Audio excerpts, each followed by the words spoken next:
Hürmetli vatandaş, bugünkü leksiyalarımız ve vaziyetimiz doğrusu toxtalımız, bugünkü İslah 2025 yıl 9. ayının 5. günü.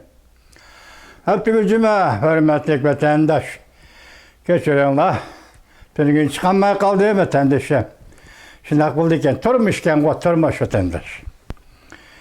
Bugün sizlerle sözleydiğiniz leksiyimiz ne desenler vatandaş günün cevabı elbette debdebelik.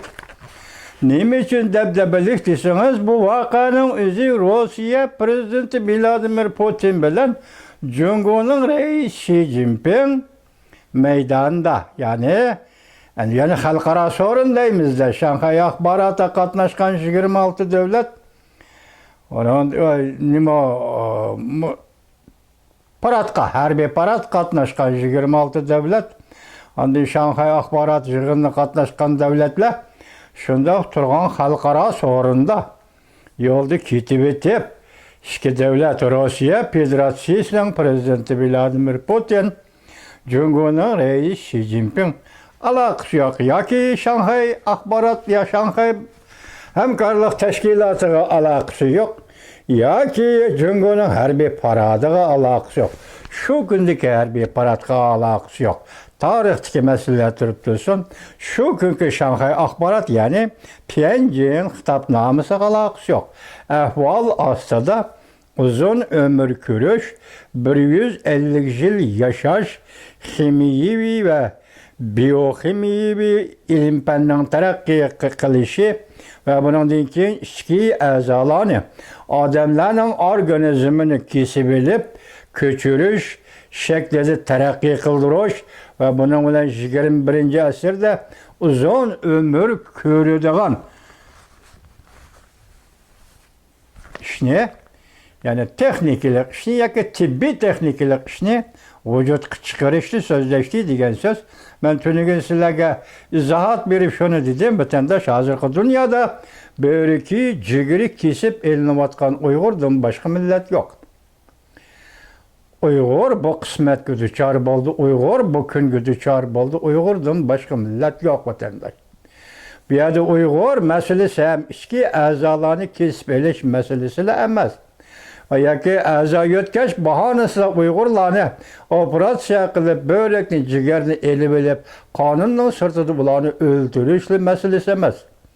Bu masala hozir xalqqa, jamiyatda Uyg'ur degan bir millat bor ekan, bu millatning dardi ahvolini angladik. Biz dastlabda bu ishni kishilik huquq bilan boshladik. Keyin qarasak ahvol murakkablashdi. Texmi cho'nqurlashgan sari Uyg'urning siyosat dardini bildik. Endi biz buning ko'ngil bildik. Birinchi bo'lib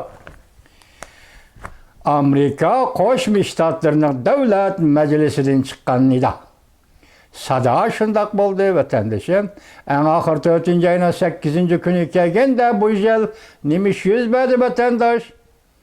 Devlet Meclisi Avam Palatası Uyg'urlar to'g'risida o'z taqdirini o'zi belgilashga muvofiq millat va shuning yarashadigan millat degan bir qonun loyihani o'ttirga elib chiqdi vatandaş. Endi bu qonun loyiha Kengash Palatasının ma'qulligi o'tgandan keyin Prezident Donald Trump'dan oldiga bordi vatandaş. Şu darajaga yetdi. Bu da'vo şu darajaga yetdi vatandaş. Amerika shunda ko'ngil bo'layotgan bir paytda Uyg'ur degan bu ismga munosabatlik yoki Uyg'uristonni mustamlika qilib turgan Xitoy hozirgacha bir narsa degan emas-ku. Hazırası degeni nima dedi? 3 xil ko'sh dedi, radikalistlar dedi, diniy skritizmchilar dedi, shundaqla millatchilar dedi, bo'lgunchilar dedi, ayblab keldi. Ma Uyg'ur degan millat ma'nosi to'g'ri edi degan so'zni qilmadi vatandaş. Endi bu meselenin tagi takti Xitoyga mustamlika Uyg'uristonning masalasining tagi takti Rossiyaga bog'liq bo'lganligi uchun bugun endi bu masalaga Rossiya mu javob qaytarishi, bir nima deyishi kerak vatandaş. Yoki shundoq ish bor edi deyishi kerak vatandaş. Masalan 1839 yili imzolangan Molotov-Dimitrov shartnomasi masalan G'arbga o'xshash. Nima? Sharqiy Yevropaga munosabatlik. Shuningga o'xshash shuni bekor qildik. Bu Stalinning shaxsiy ishi degandek, Uyg'ur masalasi bo'yicha Rossiya bir ifoda bildirish kerak vatandosh. Hozirgacha Rossiya bu ifodani bildirmadi. Biz sizlarga aytdik, so'zladik. 2021-yili 6-oyning 16-kuni Cenva suhbati vatandosh. Cenva suhbatini eg'izga oldik. Kreml sarayida Amerikaning danglik CBS televiziyasining muxbiri Simon Apandi ziyorat qildi. Prezident Vladimir Putinni dedik. Shu vaqtda bergan javob Uyg'urni bilaman dedi vatandosh. Shundan keyin buning javob yo'q. Hozir gapni qisqarsak, xalqaro besim oldi. Bu besim ham Rossiyaga Uyg'ur masalasi bo'yicha, bu besim ham Xitoyga Uyg'ur masalasi bo'yicha yetib kelayotgan, tushayotgan bu besim oldida yoki Xitoy bir nima deyish kerak, yoki Rossiya bir nima deyish kerak. Hozirgi vaziyatimiz shu kelganda, hozir bu ikki jahongir davlat Rossiya, Moskva, Jungo, Beijing, boshqa davlatning boshlig'i bu qatim 9-oyning 3-kuni Beijingda rasmiy oldi. Shunda ishida chidamaydi uningga. Shundaq edi deb javob berishga yoki Rossiya chidamaydi, yoki Jungo chidamaydi, yoki rais Xi Jinping chidamaydi, Jungolik, yoki prezident Vladimir Putin chidamaydi vatandosh. Chunki ularning vujudidan bundaq ishni talab qila olmaysiz. Chunki ularning vujudidan yaxshilik talab qilsangiz, vujudida yo'q yaxshilikni talab qilgan bo'lasiz vatandosh. Ulardan bundaq yaxshilik o'ttirg'i chiqmaydi. Ularga faqat xalqaro besim oldi javob beradigan holat bo'lishi kerak vatandosh. Hozir shu keldirimdoq, shu keldi dedik vatandosh. Shunga Rossiya hukumati bugun prezident Vladimir Putin Uyg'ur to'g'risida ifoda bildirish kerak. Xalqaro besim oldida. Bugun Jungoning rais Xi Jinping xalqaro besim oldi, xalqaro jamiyatga bir ifoda bildirish kerak. Ana shunday ifoda bildirdi. Xalqaro jamiyatga munosabatlik davlatlar Uyg'ur masalasini biladigan va shu to'g'rida besim ishlatayotgan munosabatlik davlatlar, munosabatlik hukumatlar va hatto munosabatlik kishilik huquq tashkilotlari Rossiyaga va Jungoga shundoq besim ishlatganda ular hargiz yaxshilikcha javob beradigan ish bularning vujudida yo'q. Shunga nima dedi? Yana vahshiylik bilan yoki o'zidan qotillik moyitga, diktatorlik siyosati yarashadigan holda nima dedi? Ichki a'zolarni ko'tarishning taraqqiyoti, biologiyalik taraqqiyot, yoki ximiyalik taraqqiyot, ilm-fan taraqqiyoti. 150 yoshgacha yashayman. Chunki yurakni almashtirib, börekni almashtirib 150 yashayman, 50 yil yashayman. Mana Xi Jinpingning jasorati. Uyg'urni o'ltirib, jigirini, böregini olaman, yoki jigirimni, böregimni almashtiraman, yoki qovurib yeyman. Mana shu shaklda Xi Jinping ifoda bildirdi. Tunugun desangiz bo'ladi. Onun yandishib prezident Vladimir Putin shunday ifoda bildirdi. Bu ifoda bildirish Uyg'urlar masalasi, Uyg'ur masalasi to'g'risida xalqaro jamiyatga va Uyg'ur millatchilarga qo'pollik bilan ifoda bildirish deb ataladi vatandosh. Qo'pollik bilan madaniyatsiz bir holda qo'pollik bilan ifoda bildirish deb ataladi vatandosh. Hozir xalqaro jamiyat to'rbatlarda hammayada kulib ketishsiz. Buni sababini surishtirib, tahlil qilib, tagiga yetilmay buni nima ish deb xilma-xil tahlil qilyapti vatandosh. Hozir nima deydi? Uzun ömrünü uzartish, 150 yil yashash. Yana podshoh bo'lish, xon bo'lish. Bu Jungoning rais Xi Jinpingning tushi. Shunga oshindaq dedi. Mayaga ketyapti gap uyat emas. Uyg'ur masalasining tagibattakti Rus bilan Xitoy o'ttirisidagi masala. Uyg'ur masalasini hal qilish uchun Rusga boshqacha besim, Xitoyga boshqacha besim ishiltish kerak. Xalqaro jamiyat shundoq ahvol ostida Xitoy ifoda bildirishi, Rossiya prezidenti Vladimir Putin ifoda bildirishi kerak. Yani bularning teamil ravog'idagi mushu suhbati Yolda kilovatkanı olsun, kitivatkanı olsun, moşu söhbeti diyalog şekilde halkara matbuatlarga çıkıp aşkarı boğandan keyin, yani birinci olup Amerika Qo'shma Shtatlari Davlat Majlisi Avam Palata başlığı Mike Johnson efendi bununla cevap qaytırdı vatandaş. Bugün sizlerge şunu yetkizeyli. Qani bir cevap qanday cevap qarab turing ha? Xi Jinping bilan Vladimir Putin harbiy parad boshlanishdan avval so'zlashgan yoki dialoglashgan so'z dialog tashqari dunyoga chiqdi. Amerika Qo'shma Shtatlari Avam Palata boshlig'i bu so'z albostilarning so'zlaydigan so'zidir deb ko'rsatdi. Mavzuda xabar 9-ayning 4-kuni Jungoga nazar torbetida e'lon qilindi. Xabar bundoq boshlandi. Jungo Beijingda harbiy parad boshlanishdan burun Rossiya prezidenti Vladimir Putin Jungoning raisi Xi Jinping o'rtasida bo'lingan dialogning mazmuni orqali tarjimonning tarjima qilishi va mikrofon orqali tashqari dunyoga chiqdi. Ular qiyramaslik, davomli yashirib turish to'g'risida to'xtalgandan boshqa, ya'ni atay odam ichki a'zolarini yotkash to'g'risida to'xtaldi. Bu mavzu nurg'ulagan davlatlar matbuotlarni cho'chitdi. Xi Jinping bilan Vladimir Putin qiyramaslik, yashirib turish to'g'risida so'zlagan so'zlari mikrofondan tashqari dunyoga chiqdi. Kichik mavzu. Avstraliya radio shirkati Reuters agentligi, politika Amerika axborot torbat medialari, Yevropa matbuoti qatorliq matbuotlar xabar qilib mundaq ko'rsatdi. Xi Jinping bilan Vladimir Putin 9-ayning 3-kuni birlikda Tiananmen ravqaga chiqib, Chavshanning rahbari Kim Jong Un bilan birlikda ko'rakka qatnashmoqchi bo'lgan bir paytda Vladimir Putin bilan Xi Jinping ikki kishining dialogi mikrofon orqali tashqari dunyoga chiqdi. Xi Jinping rus til tarjimoni orqali Vladimir Putinga mundaq dedi.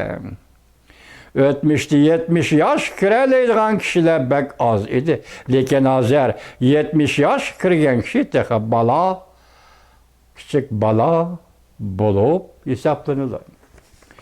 Vladimir Putinning tarjimoni Vladimir Putinning so'zini Xitoy tili orqali mundaq yetkazdi. Biologiyalik texnikaning o'zliksiz taraqqiyotiga ergishib, odam badanidagi ichki a'zolarni davomli yo'tkab ko'chirishga bo'ladi. Ko'chirib olgan odam yashagan sari yashirib ketadi. Hatto qarimaydi, uzungacha yashaydi. Buni anglagan Xi Jinping darhol Xitoy tilida mundaq dedi. Kishilarning faraz qilishicha, mushu asr ichida odamlar 150 yosh yashaydi. Boshqalar Xi Jinpingning Vladimir Putinga so'zlagan so'zlarini odam ichki a'zolarini ko'chirish bilan uzun umr ko'rish degan so'zlarni anglaganda ovoz chiqarib kulishdi. Jungo Markaziy televiziya stansiyasi bu xabarni tarqatganda ingliz tilini qo'shimcha qilib, ingliz tilida tarqatdi. Amerika Birlashma agentligi, Reuters agentligi qatorliq cho'ng tipli xalqaro medialar orqali bu xabar butun dunyoga tarqaldi. Aslida kishilar anglishi mumkin bo'lmagan bu xabarni butun dunyo angladi. Amerika Qo'shma Shtatlari Davlat Majlisi Avam Palata boshlig'i Mike Johnson Jungolik bilan Rossiyalikning odam ichki a'zolarini ko'chirishni oshkora muhokama qilishi albostilarning so'zlaydigan so'zlardir deb ko'rsatdi. Bir mavzu. Xi Jinping bilan Vladimir Putin odam ichki a'zolarini ko'chirish, qiyramaslik, yashirib turish to'g'risidagi so'zlarni butun dunyo jamoat fikrida g'ulg'ula paydo qildi.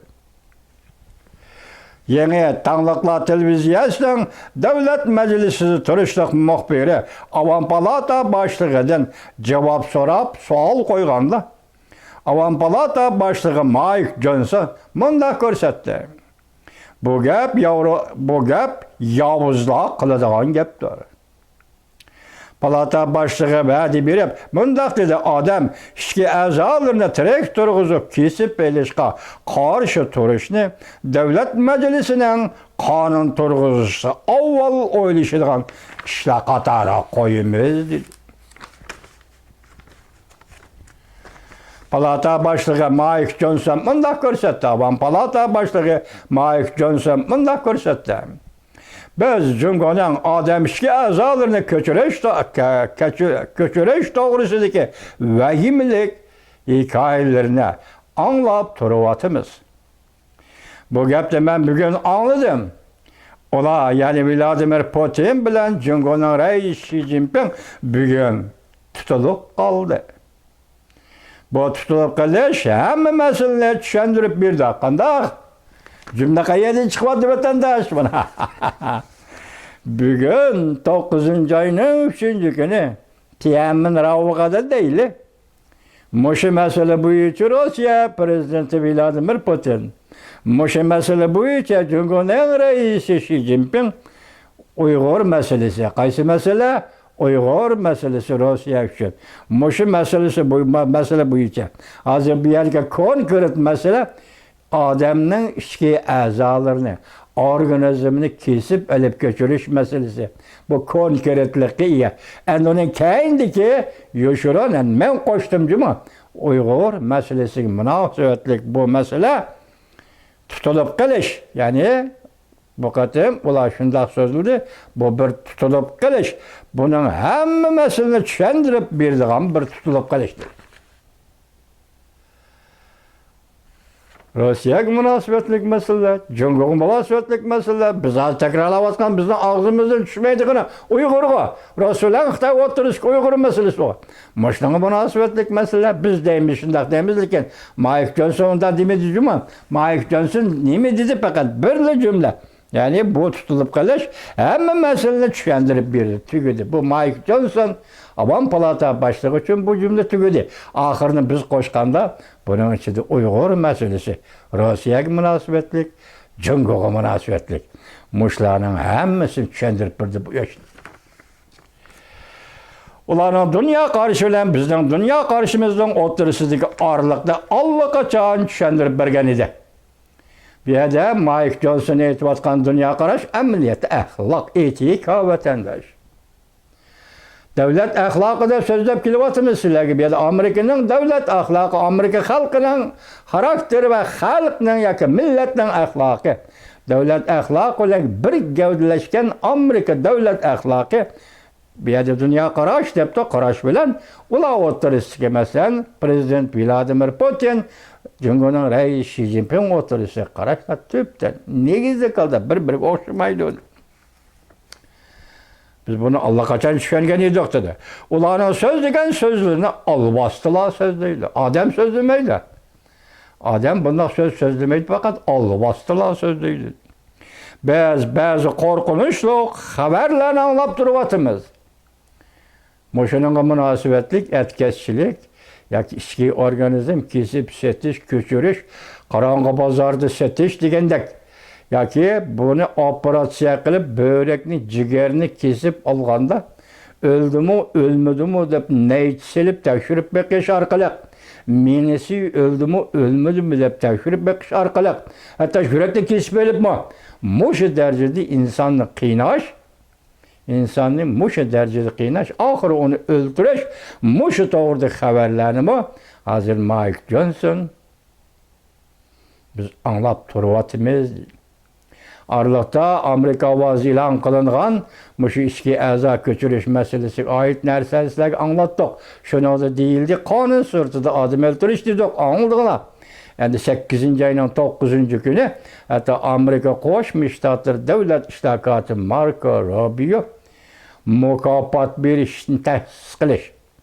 Ya'ni mushuninga oid ichki a'zolarni ko'chirish elish, etkesh, qarang'i bozorda setish va yoki ko'chirish jarayonida pul tepish, dollar tepish, shunga oid voqea va hodisalarni, misollarni to'plab kelgan kishilarga mukofot berishni yo'l qo'yish shaklida Amerika Qo'shma Shtatlar hukumati buni surishti qiladi, dedi vatandosh. Davlat Majlisi a'zolari va davlat ishtirokchi Marko Rubio xat yozib, shunday mukofotlik material to'plashni yo'l qo'yishni talab qildi. 8-oyning 9-kuni. Biz sizlarga anlatib oldik buni vatandoshlar. Endi ishlar shunday qo'shilib kelib, hozir Rossiya prezidenti Vladimir Putin, Jungoning raisi Xi Jinping birlikda Uyg'ur masalasi bo'yicha ham Uyg'ur millatchilariga javob beryapti. Shakli o'zgargan holda ham Uyg'ur masalasi bo'yicha shunday ishki a'zolarni ko'chirib setish masalasi bo'yicha vahimlik gaplarni anglab turyapmizga vahimalar bo'yicha Jungo Kompartiyasining sekretari Xi Jinping prezident Vladimir Putin bilan birlikda bo'ldi. 9-oyning 3-kuni Pyanmin ravog'ida ham Amerika Qo'shma Shtatlar Davlat Majlisiga javob bergan bo'lib hisoblanadi vatanda. Shuning bilan buning javob inkas qaytarib, hozir Avom palata boshlig'i Mike Johnson nima dedi? Alvastala so'zlaydigan ish, alvastala qiladigan ish. Odam balisi qilmaydi bu ish dedi. Amerika Qo'shma Shtatlari Avom palata boshlig'i Mike Johnson bunday ko'rsatdi. Amerika axloq va etikani qo'llaydi. Etika bu yerda axloq nazariyasi degan gap vatandosh. Axloq falsafasi degan gap. Bu yerda Mike Johnson nima dedi? Axloqni, uning konkret amaliyatini va etikani qo'llaydi. Bunda harakatlarga o'rnimizdan dast turib qarshi Baş dediği qonun turg'izish yo'li bilan endi buni oldin e'tibor berish darajasiga ko'taramiz dedi. Avam palata boshlig'i Mike Johnson. Biz qonun tuzib bu ishni bir taraf qila olmaymiz. Amerika qila oladi. Amerikada kuchi bor ishimiz butun dunyo ishida ishinish kerak vatandosh. Demak, biz qonun tuzish orqali bu ishni bir taraf qila olamiz. Agar ahvol rostli shunday bo'ladigan bo'lsa, biz qonun tuzib, avval e'tibor beradigan ishlar qatoriga qo'yamiz shu ishni. Ichki organizmni kesib olish, setish, dollar tepish. Bu ish biz uchun aytganda yana bir xabar. Mike Johnson, Avam palata, Amerika Qo'shma Shtatlari Avam palata boshlig'i Mike Johnson. Bu yangi xabar. Xi Jinping yetkazgan yangi xabar. Prezident Vladimir Putin yetkazgan yangi xabar. Bir qonun tuzish orqali buni adablayamiz. Hozir mustamlik Uyg'uristonda 6-7 o'rinda doktorxona qurildi vatandosh. Namda chiroyli ishga a'zolarni taqdim qilish va bir taraf qilish doktorxonasi. Amaliyotda men tungi sizlarga dedim-ku, sayohatchilikni qo'yib o'tish va sayohatchilik bilan qirg'inchilikni birlashtirish. Demak, masalan, alayli misol dunyoning bir chetida Yevropaning birisining bo'rki jigir og'rigan bo'lsa, ular sayohatchilik bilan xuddi Shinjonga keladi, mustamlik Uyg'uristonga keladi. Ash doktorxonaga yetib, bir Uyg'urni o'lish badiliga ular bo'rak. Islom dunyosidan kelganlar nima deydi? Halol bo'rak bo'lsin. Halal börek gördünüzmü? Uygur, bana muşu kündü. Halal börek olsun. Uygur muşu kündü. Onun narısıydı balları muşu kündü. Onun kıran yigitleri balışaksı, kız balışaksı muşu kündü. Uygur adamlar muşu kündü. Onu terik turguzup börükünü, cigirini kesip eliş gerek. Yani bazargı selip karanga bazarda setiş gerek. Onu ikinci bir hayatlıktan bedeni götürüp yadın dollar tepiş gerek. Bugün Xitayning Xi Jinping siyasi hakimiyetinin Uygurla qaratgan siyaseti muşu vatandaş. Yukarıda cevap hem de nime deseniz muşu halkara besimde aldı da hazır. Çünkü Kompartiyasının sekreteri Xi Jinping, Rusya Federasyası Prezidenti Vladimir Putin Uyghur meselesinin tarihi kelip çıkışını payda kılgıcı iki devlet bugün en ahırı akıbeti yani biz kırgın kılımız, terakki kılımız, 150 yaş yaşayımız diyen nispet ahvalda hem halkara cemiyetke hatta Devlet Meclisi'ne Amerika Qo'shma Shtatlarining, ondan Uyg'ur millatchilariga, Uyg'ur inqilobchilariga berayotgan javob vatandosh. Bütün jarayonni qarasangiz bu ishdan o'tay, shunday vatandosh.